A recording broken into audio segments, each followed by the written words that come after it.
So, where we were, take two. So we're not quite sure how much of that people got. But again, thanks for joining for a second time if you've managed to join again. So most of what we're going to talk about is the event that we ran in Milton Keynes, so the UK Grand Championships, which I'm sure a lot of you were there. And any feedback on that in the chat or any questions that you've got about what might have happened there, I'm sure we'd appreciate. That'd be great. And then a couple of other things that we're going to address quickly. The quite large bombshell of Brad leaving FFG. Yeah, I wasn't expecting that, to be honest. I don't think anybody was. We sometimes get whispers or things or inklings that things might happen, but that was totally out of the blue. Yeah, that one, definitely wasn't one that we were all prepared for. No. And then a couple of things maybe around the RPG. So if you were at the Grand Championships, you might have seen that we've got a copy of the RPG book now. So some of the things that we've seen in there, and some of the things that we can't quite spoil, but we can discuss around it. We'll dance around. And then I suppose the final thing is just a few minutes around what Alex has just posted, Alex Watkins, around how organised play is going to be structured in the future. Yeah. But again, we'll answer questions as we're going through. Even if you just want to say hello or call us out, please feel free to do so. Still looks like the video's going alright, and it sounds like it sounds good. So, let's start with... not that. Let's go on to this, and we'll start the UK Grand Championships, and let's stick some pictures up. I'm learning new things every time we do it. So we had the honour and the privilege of judging, hosting, running, and being part of Asmodee UK for the UK Grand Championships, which was technically the 2019 Grand Championships. Yeah, so it was the 2019 Grand Championships, and you had the pleasure of being head judge as well. Head judge, first time really cool. for being head judge, which was great fun. A lot of pressure going in. A lot of pressure, but it's talking on a microphone, isn't it? Really, I think just make sure everybody's enjoying themselves, and if anything does go wrong, sort it out quickly. But I mean, the game's that mature now. The amount of things that need escalating or going through an escalation channel is quite minimal. It just tends to be mistakes and things. So yeah, I found that because obviously Worlds Collide's been out quite a while now. Obviously, and Kota and AOA have been out even longer. So the actual volume of judge calls was a lot lower than I was expecting. Yeah. Barely anyone needed a judge call, except maybe you'll have seen those. Obviously, some people that it was like their first tournament, which I thought was pretty cool. Yeah, well, that's the one thing I wanted to talk about is the amount of people the young people were there, people that had not played it very much. I don't know. I mean, you sort of get to around the third or fourth set of any card game or game that comes out, and there's already people starting to talk, the declining player base or those sorts of things, and just to see new people and kids there as well, it was just great. But I suppose my first question is, how do you think the event went? I suppose it's a bit of a leading question. How do you think the event went in general? I mean, it wasn't just the Keyforge event. There was the Keyforge UK Grand Championships. There was the Legion Euros. Yep. There was the L5R European Championships. It's probably called something no, ridiculous. It was just the L5R Grand Champs. Oh, Grand Champs, okay. No Ninja Flying Death Star, Shuriken, no, not for this one. And then there was Asmodee UK were there with some board games that they were demonstrating and those sorts of things as well. So it was a large event. It wasn't just down to Keyforge. So, but the event in general, as a whole, including all the other games, how do you think it was? Yeah, I was pretty impressed because obviously usually when we do our events, we're working directly with FFG. Originally it was FFG. It will be going forward. It'll be organised play events, OPE. So essentially we were working for like the European team. This was our first real time working together for just the UK team. So that is Asmodee UK are the ones responsible for putting on the Grand Championships. And overall, I was really impressed with how well it went. Everything was really structured. We knew where to be. All of everything obviously around like our well-being was covered, which is always nice. And then every event, I don't think we had really any complaints. I think the thing is, when it comes to the old Vault Tours of last year, we got a little bit complacent, and I think everybody did because we knew what we were doing. Yeah. We just sort of took off the pedal a little bit, and it wasn't as organised, but it was because when we knew that when we got there, we knew what we were doing. Yeah. I think it was a breath of fresh air.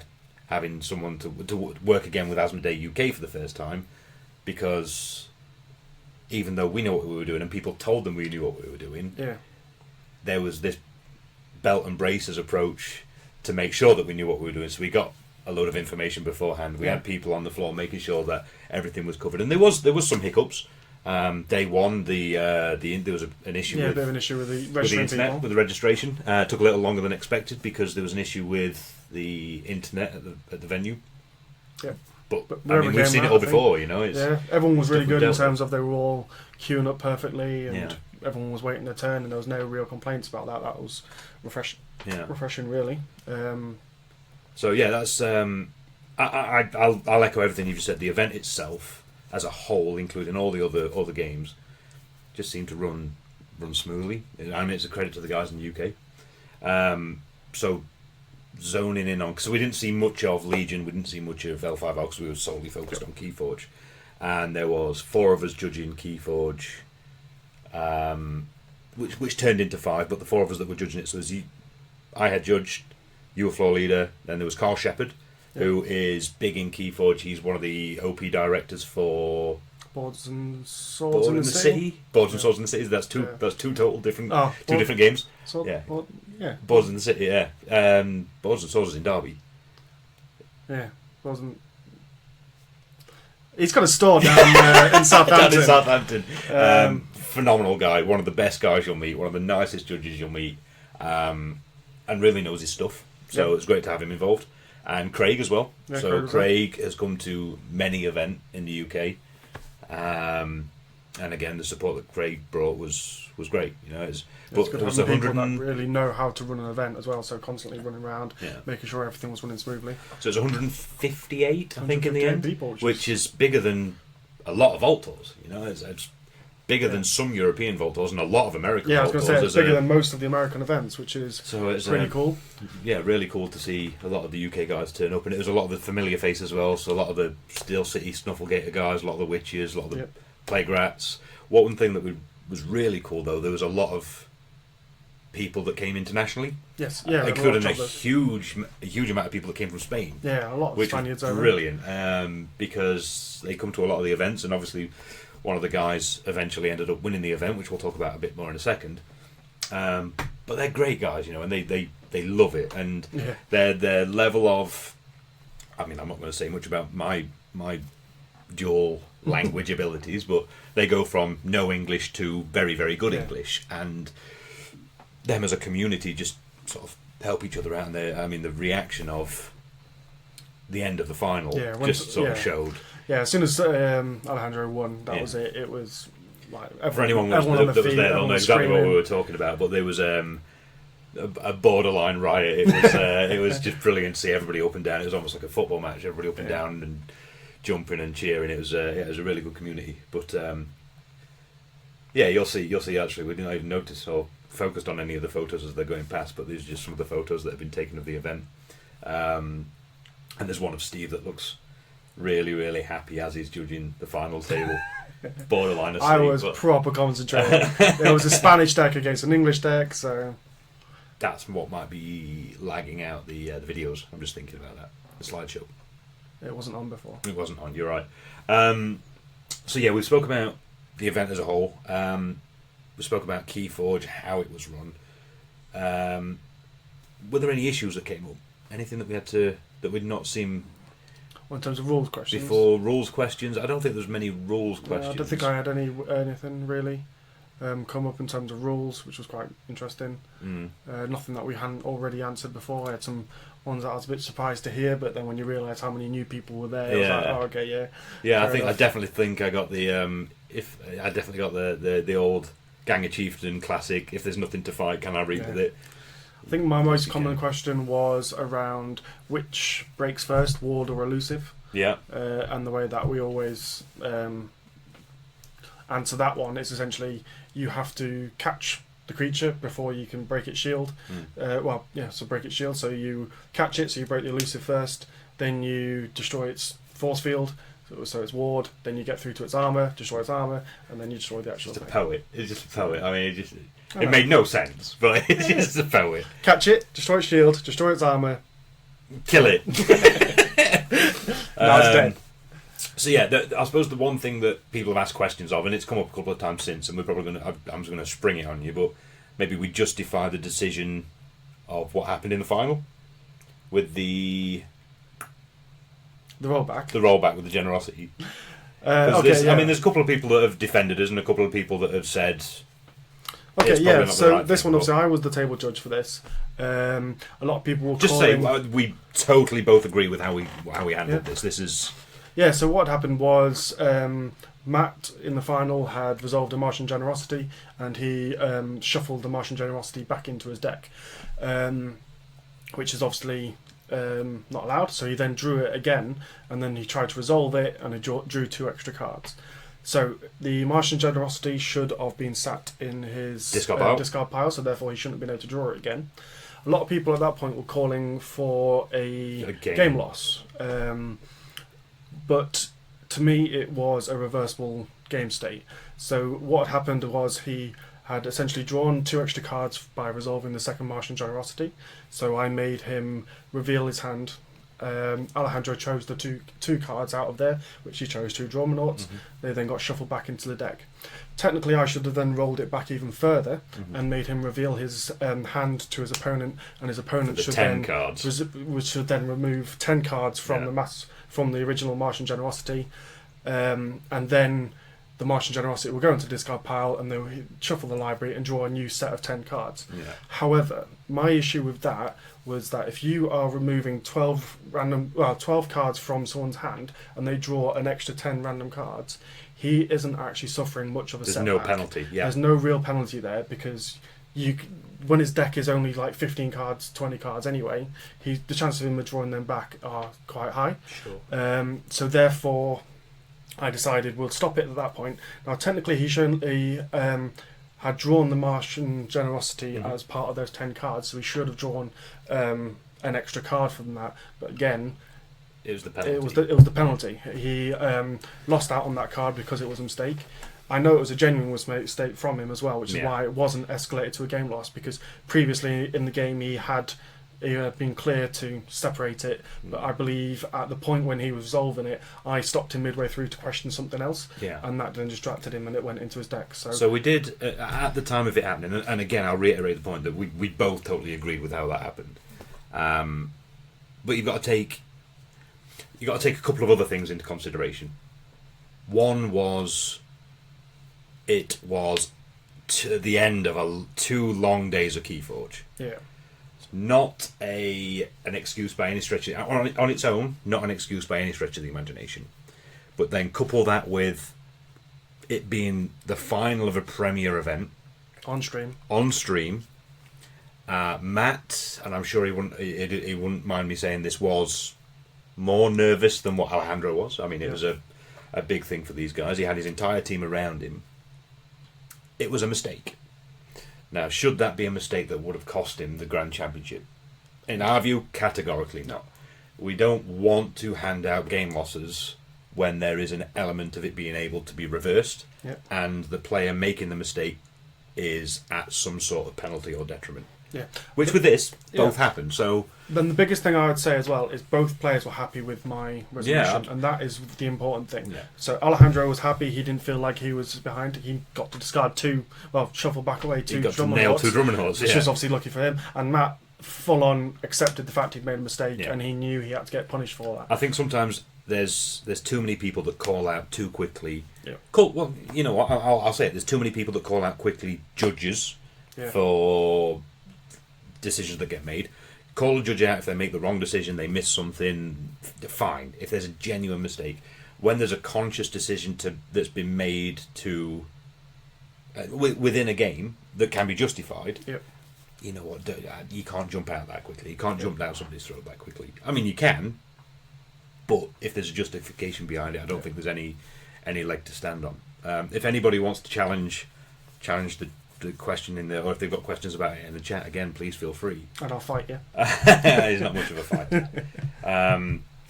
But yeah, I mean, it was a difficult decision. It was a difficult situation. It was a difficult environment. It was after a long set of time. I couldn't agree more that was the right thing. Rules as they are, I don't even think you could justify it in the rules. No, the floor rules were if it was reversible, and it was just a drawing extra cards violation. Yeah. Both situations were drawing extra cards. Yeah. So there is the area in the floor rules and how to resolve that, and that's what I did. Yeah. And yeah, I didn't go back the step to shuffle back the 8, but the other thing as well, like going back to saying about both players being happy, one of the big things that we champion is that both players need to be able to come up with some kind of solution, a resolution themselves, and we can then approve that or not. Yeah. And if I'm just suggesting a way to fix it and they're both happy, I'm never going to really overrule. Yeah, absolutely. And I'll absolutely agree with that point. The last thing I'll ask before we leave any table is, are you happy with that resolution? Yeah. And if both players say yes, job done, as far as I'm concerned, as long as it's within the rules. One thing that I don't like that did happen this weekend is... not that I don't like. I'll try and be vague when I say it. Judges are there for a reason. We're there for a reason.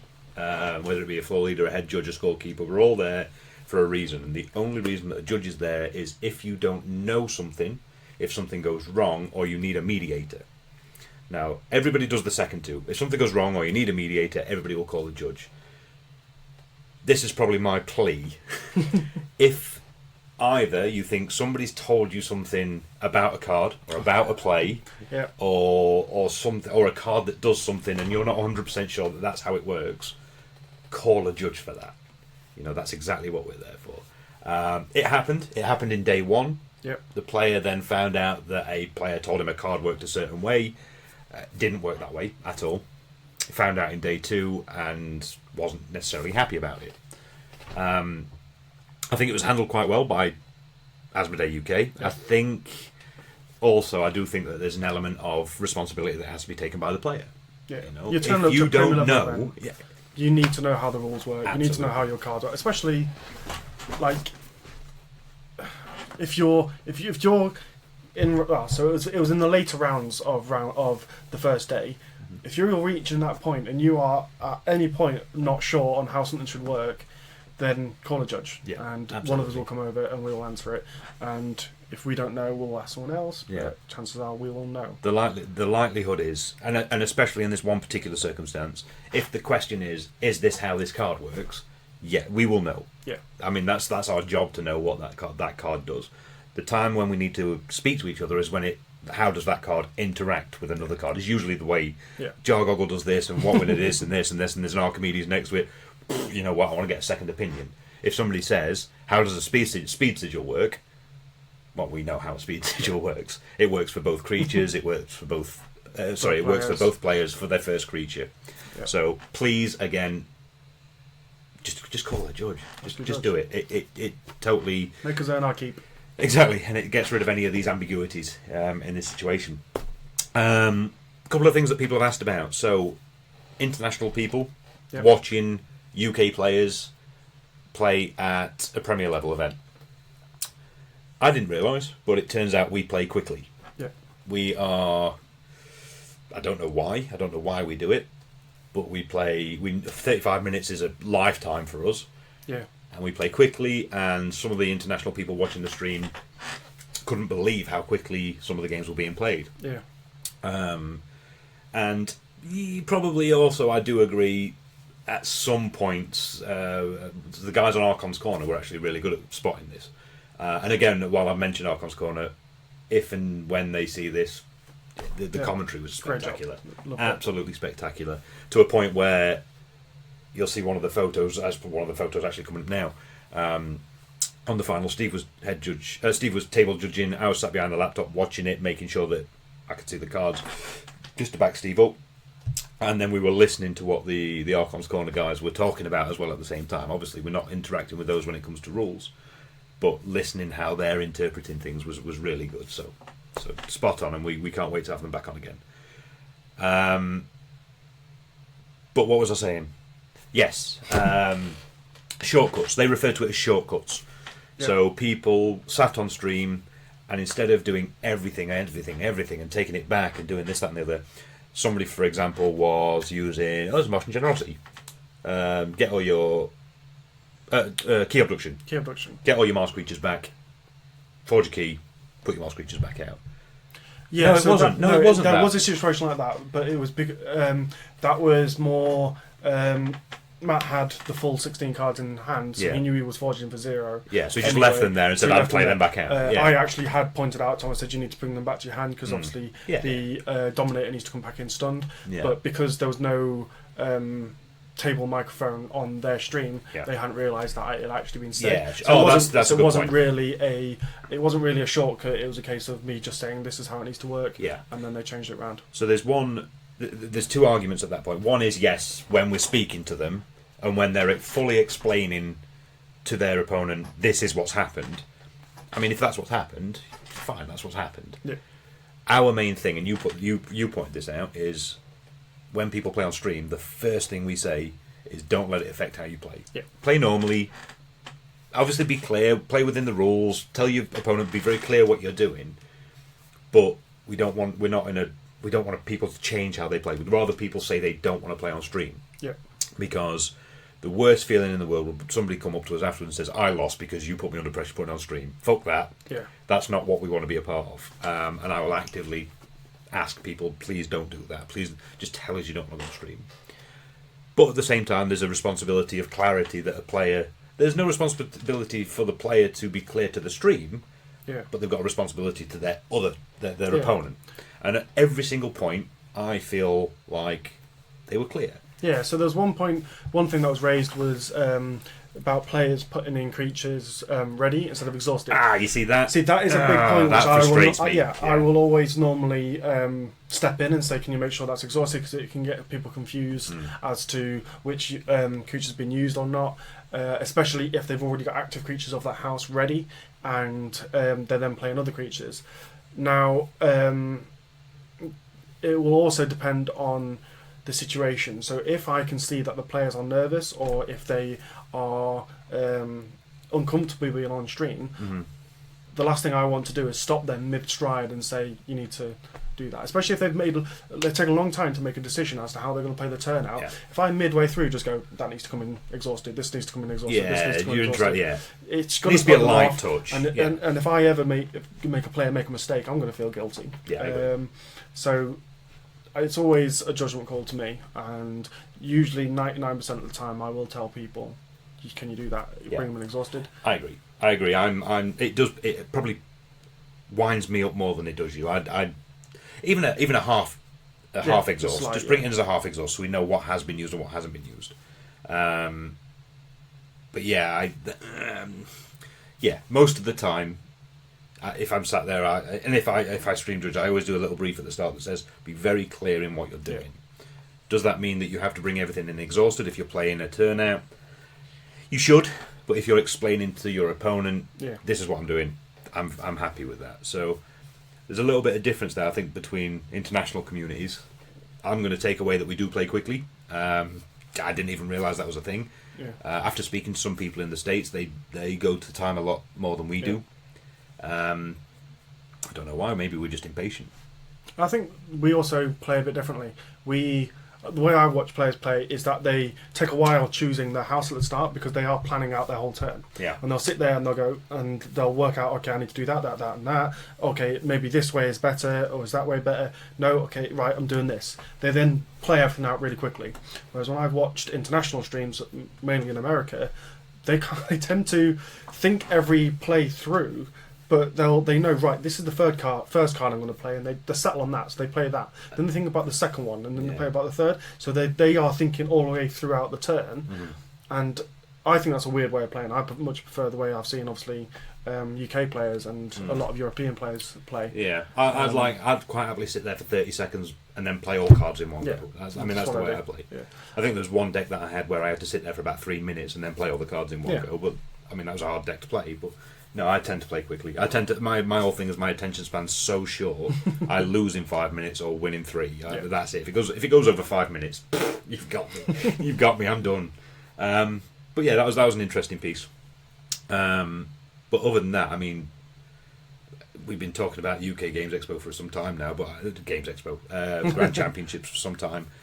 My summary is I was honoured to be head judge for the first time. I absolutely adored it. I'm looking forward to hopefully doing it more in Europe this year. Yep. I think the event ran spectacular, and I think the people that we personally interacted with couldn't have been nicer. Yeah, I was actually saying to Carl, I think before, this was the first event that so many people recognised me. It was quite weird. Like, I had a lot of people come up to me and speak to me as if they'd known me forever. Oh, you're the ugly one out of those two, aren't you? That's what it was. Yeah. Which one are you, Steve or Carl? It's like the pretty one. The pretty fucking ugly one. Yeah. And it was really nice, obviously, having loads of people come up and introduce themselves, let me know like that they've seen our videos, how they know us, asking us questions because they just know we are the Keyforge people. So that was pretty cool. Really good fun. So yeah, success. Let's just do it again at Expo. Well, in the UK it'll be Expo, but we've got Germany next. Yeah, so quick. I suppose a quick recap on some of the events that are coming up next. So Germany at the end of April. First Vault Tour this year. Yeah, first Vault Tour this year. Yeah, me and Carl will be there. We'll be judging. Obviously, we'll be bringing the stream. I believe it's the last weekend in April.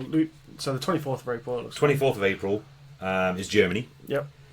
Then France. It's the 15th of May. Mid-May. So that'll be after Worlds. Worlds, yeah. Yeah, we'll probably discuss Worlds and what the results of that is before France. Yeah.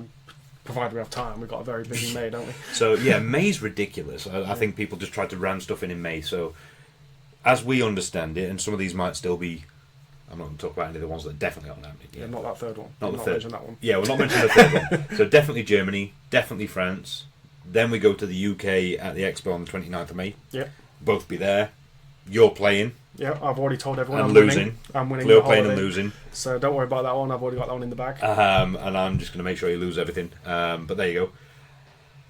Then what we got? Netherlands is definitely happening on the 19th of June. Yep. Yep, 100%. Not the next one. Not the next one. No. So the next one is Nordic. The Nordics, so the newest one that's been announced. Yes, that's just been announced by Organised Play Events, OPE. Don't mean to be cryptic here, by the way. We're looking at stuff, that hasn't officially. It's the potential events. But yeah, the Nordics. So we're Malmo. Mistake last time. We're going to Malmo. I can tell everybody now. We're off to Malmo. So Sweden. Interesting place. We obviously didn't go to Sweden last year. Yeah, I've never been. I've been to Sweden before. Save your pocket money. Yeah, I was going to say it's expensive. It's quite an expensive place to go to, as in comparison to when you go places like Poland. Poland was quite nice and cheap, but there we go. So I've never been to Malmo. Been to Stockholm and Jönköping and places in Sweden, but never Malmo. So I'm super excited about Looking forward to Malmo because that's where Zlatan Ibrahimovic is from. So. No, who's that? Ping pong player. But yeah, that's in September, 4th of September. Yep. Yeah. Yes. 4th September? Yeah, 4th of September. I'm sure in September. Somebody will tell me if I'm wrong, but yeah, we think the 4th of September. That's been announced. Yeah. Get your tickets for that one. See you there. So we'll put direct links into the old veteran new boys with Tommy and Alec. Yes. Now setting up organised play events, OPE. OPE. Is it OPE? OPE. Yeah. OPE. Yeah, OP, because they don't want to change. Yeah, so super excited that that's all happened. I'm really, really pleased for the pair of them. Obviously, Alec and Tommy were the two people that we spent most of the time with going around the Vault Tours last year. Yep. Not just people that we go around now, they're close, super close friends. Really good friends now, yeah. And I'm thrilled that it's happened for them. I'm thrilled they've made something of it, and I really, really hope that this year, now that they've set up their own company, it goes phenomenally. You know, because they're an asset to the events, and they deserve it. Yeah, so help them out by everyone turn up to their events. Turn up to their events. Go and get your tickets. Buy lots of sealed event. loads of decks and stuff. Loads of sealed event tickets. Keep them in bread and water. But no, good guys, totally deserve it, and we're thrilled they're still a part of it because it means we can still be a part of it. Exactly. Yeah. So they always bring us along. So let's go through these last bits quite quickly because we've been going for a while already, even though we had a bit of an issue at the start. So let's get rid of the UK map. Let's get rid of the UK pictures. Next thing, a little bit of Keyforge news with I'll make Brad. I'll make Brad. Little Brad in his Oscar speech. So, joking aside, for those that haven't seen the Crucible cast, Brad Andrews, the lead developer for Keyforge, and Quicksilver the Adventurer, has announced that he's leaving FFG.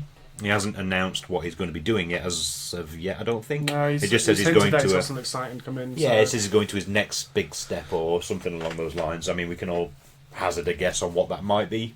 Yeah, anyone would be lucky to have him. I think he's a great designer. Yeah, so he's been a big part of L5R. Yeah, been a big part of Keyforge. He did Conquest. He did Conquest. That's the one I was thinking of. Did he do anything on Thrones? I don't think so. No.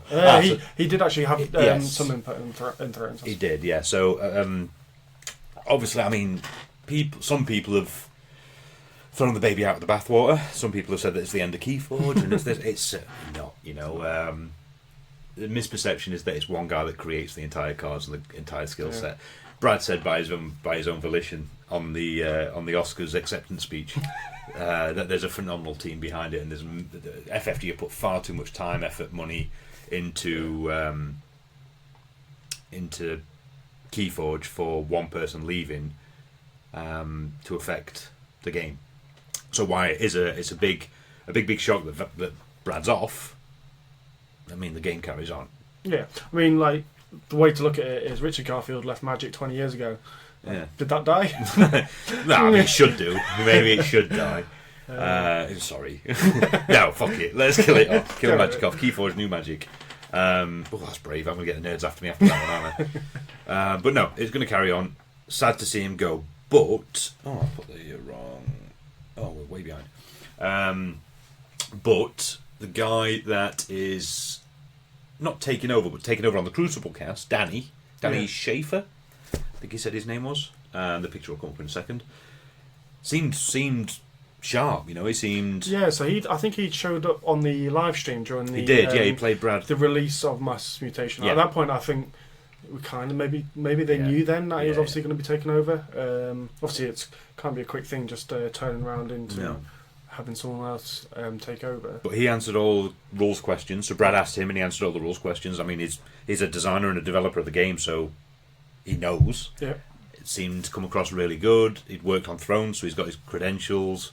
I think he said he'd been on every set of Keyforge as well. So whether it's Danny, I mean, they've not said this officially yet or not, but whether it's Danny that's going to be stepping up to be, I don't know whether they still have a lead developer, but now that it's out there, somebody to take the reins. So I'm not disillusioned.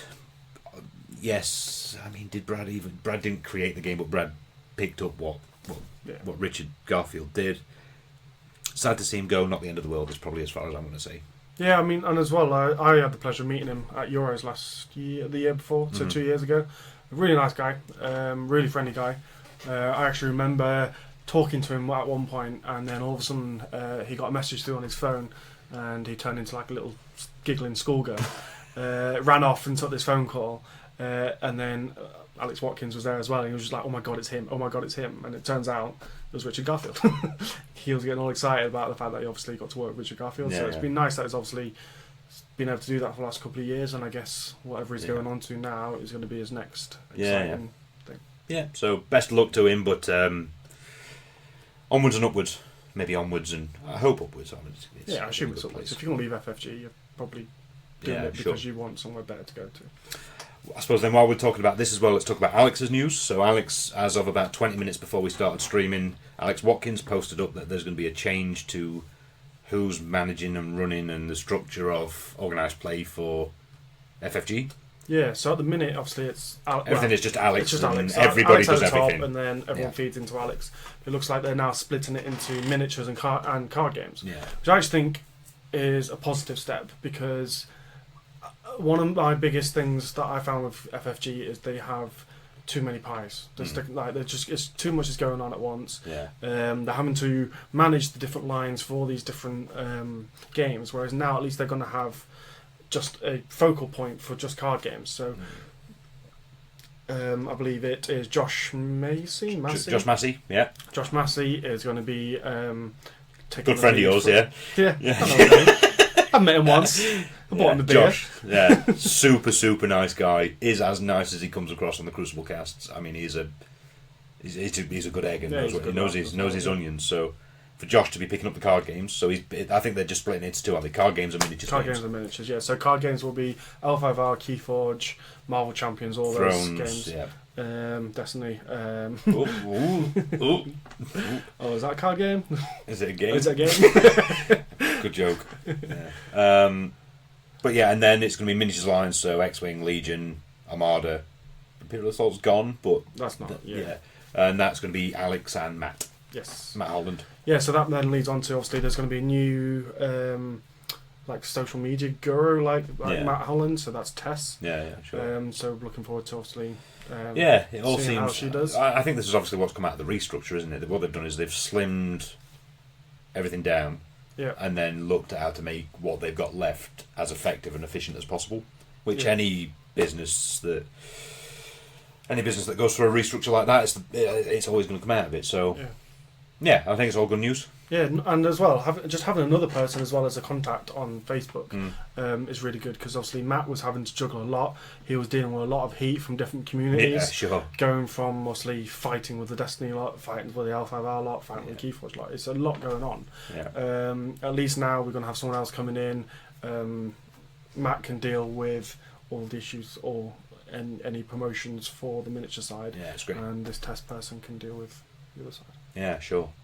I suppose then we've only really got one thing left to do is talk about the RPG, maybe quickly. Yeah. Was there anything else we said we were going to do?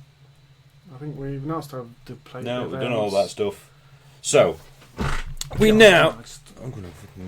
I mean, to be fair, I think the cameras are all dying. So yeah, it looks like the cameras are dying. So I don't know if. Well, it still says it's at that, so that just might be my screen. If anybody can give us an idea of what the video might be doing, it'd be a big help. So just to probably reiterate, we are recording this as well.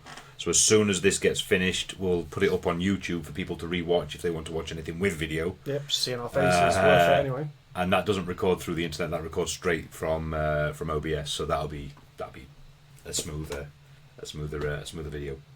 But it's my baby. We have a hard official copy of the new RPG. Yeah.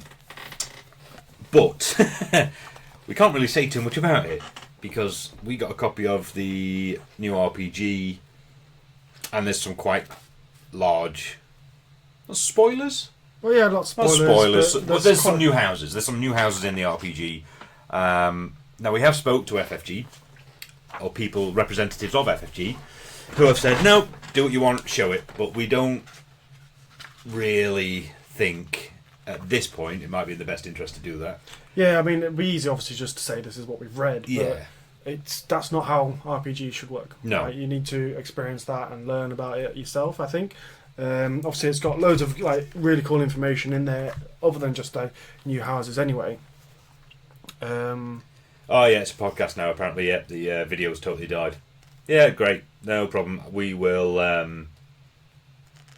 We'll carry on as a podcast, and we'll stick the video up on YouTube. Guess you'll never see all of these spoilers. Oh, look at that new house and that new house. Oh, that was. No, that is a new house. Dark Shadows. That's not. We all know house. this one. That's okay. But yeah, I'm going to have a quick look. See if we can. So the aim, obviously, is they've sent me this early, so that I can write a campaign, and that is what I am doing at the moment. So I've been going through.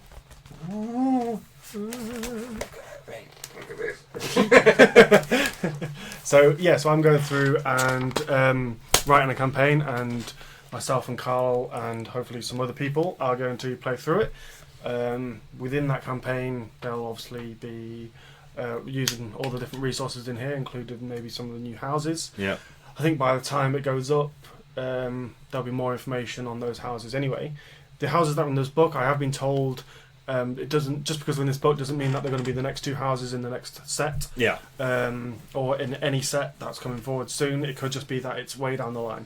Because obviously we've already seen anomalies where we've got a bit of an idea of cards that are coming in the future. Mm-hmm. This is just giving us an idea of that. it references loads of different things as well, so different groups within the Crucible and different like different groups that could potentially be houses, but it doesn't actually outline them as houses other than the two that we've mentioned. We've read bits. It's super interesting. I'm going to be a dick. I am going to really upset you as a DM. I'm just going to be that guy that, we're going to go and fight this thing. We're not going shopping. I'm going to go and buy me some new fucking clothes. Rocket boots. Some rocket boots. I'm saving up some rocket boots. I'm going to mow some lawns. I have read plenty of this book to know that you could accidentally step into the wrong biome, not be able to breathe, and die. Yes. So. It's fine. Oh, you didn't go the right way? Oh, you've got the wrong equipment. Oh, buy your own shitty cameras. So yeah. Be a short podcast. So we spoke about the RPG quite a bit, and we are. If you can't appreciate or can't, if you've not got it across, we're super fucking excited by it. So we'll hopefully be doing that sharpish. Yeah, the frame's dead. We know the frames are dead. For the people that didn't hear, we're gonna post the video afterwards on YouTube, so you can watch it with the video if you want to afterwards. It looks like it's a Facebook thing because our stream hasn't dropped a frame. Yeah. So it looks like we did have an issue to start off with the connection with Facebook. Maybe these things we just record and put up afterwards, but we'll try it again. Yeah, we'll give it a go. I mean, if anything, you get to look at random stills of our faces. Yeah, somebody just print screen. Some of them are going to be stupid, so enjoy that one. Print screen and just watch. There you go. Look at that one. That is a sexy face of Steve. Steve's dead, and I'm. We are like 30 seconds behind that, so they'll have seen a couple of. Oh dear. So yeah. So this is what you guys have been appreciating. If nothing else, you're welcome. Yeah, there's plenty of screen grab opportunities of us looking precarious. So yeah, I think at that point then we'll leave it there. For those people that have stayed with us while it's been a bit of a podcast, thank you. A couple of things to reach out. We will always say again, if there's other content creators, other people that produce things for Keyforge, people that create products for Keyforge, people that got any sort of content, reach out. We'd love to do things with you. Depending on what it is. I mean, don't be too blue. Don't be blue. Yeah. Be blue. Don't be weird. Yeah. No. I'm not even going to entertain what we'd say is weird. But yeah. Look, we're not in it for the media. We're in it for the community. So if there's things that we can do to help people within the community, whether it be promoting other products or other media contents or those sorts of things, like we do with Archon's Corner, if you're good, we'll promote you. You know, we will only promote things that we genuinely think strengthen the community. Yeah. Oh, I will anyway. You can do what you want. Yeah, as well as if you're a player as well, we'd like it if you let us know which events you're going to. Because obviously we're going to be at Germany, we're going to be at Malmo, we're going to be as many events as we can this year. Yeah. So if you let us know, reach out, we can come say hi. Sounds great. That'd be great. I think from our point, we'll leave it from there. Sorry for the video being so fucked. Hopefully the audio is okay. Hopefully the YouTube videos go up and they're all alright. If you want to fire us questions after the fact, either put them in the YouTube comments or send us an email. Email will be in the descriptions as well. But other than that, if we don't see you on another stream beforehand, or if we don't see you at an event, we'll post another video up soon. Yeah, why not? Yeah. Cheers. Cheers, everyone.